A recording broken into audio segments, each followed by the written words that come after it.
Hey guys, what's up? Welcome to XPS Tech. I'm Vineet, and in today's video, we are checking out a new feature in Pop! OS that came with the latest update to the Cosmic Desktop. It's called Frosted Glass. Now, being a big fan of clean and aesthetic UI, I'm really excited about this one. So let's get started. Now, if you're new to this channel and find this content useful, don't forget to click the subscribe button. Now, translucency in menus and background is not something new in Linux. It's been there in KDE Plasma for a long time. In fact, it was there in KDE 5.13. I actually covered it in my KDE 5.13 review video about 8 years ago. That was a long time back. But I think the real push for this style came last year when Apple introduced their liquid glass theme for iOS and macOS at their WWDC event. Their implementation wasn't that great though. There were no customization options. They had made some refinements this year and a bit of tweaking is now possible, but that is for another video. For now, let's jump straight into Pop! OS.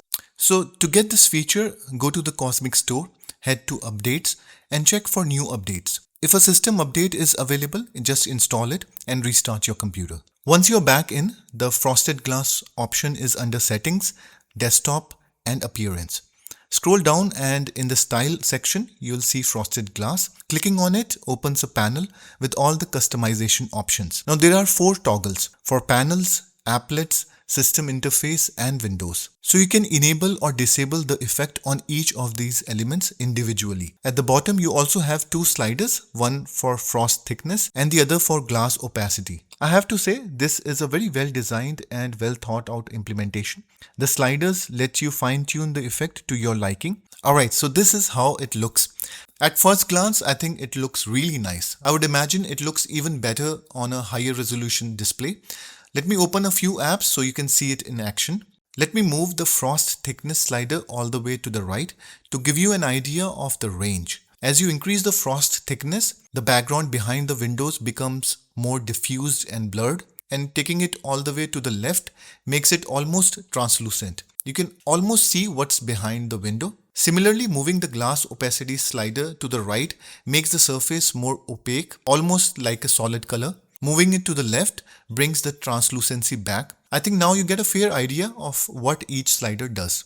Alright, now let's see how it looks against different wallpapers. This one with the color stripes, I really like this. I don't know how it's coming across on YouTube, but live on the desktop, it really gives that floating glass vibe. It's hard to explain, but it feels like a 3D piece of glass sitting on top of the screen. I really like how it's looking. Now let me open the browser and see how it looks with a website in the background. Now I have to say it does take away some readability, especially if the background has a lot going on, but you can always tweak and adjust. Let's try a bright wallpaper. Now this looks okay, but let me also switch to a light theme. Currently the theme of the desktop is dark. Now moving to the light, it's fine, but it's definitely not giving that same floating glass vibe.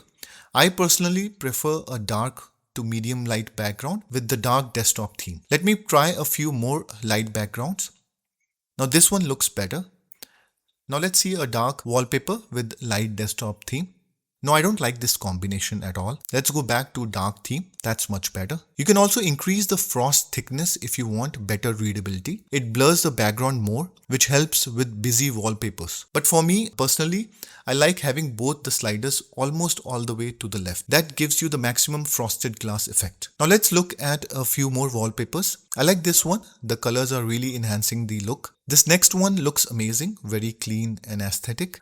All the menus in the top bar and other overlays, I think they look great. Alright, now let's move to other wallpaper. This green one is also really nice. I think any wallpaper that is plain or has a close-up macro shot really shines with this effect. Wallpapers that have a lot of depth or a distant background, I think they are not matching the vibe. Like this mountain wallpaper, I think the subject is too far away and it's not really working for me. This blue one looks really clean. I like it.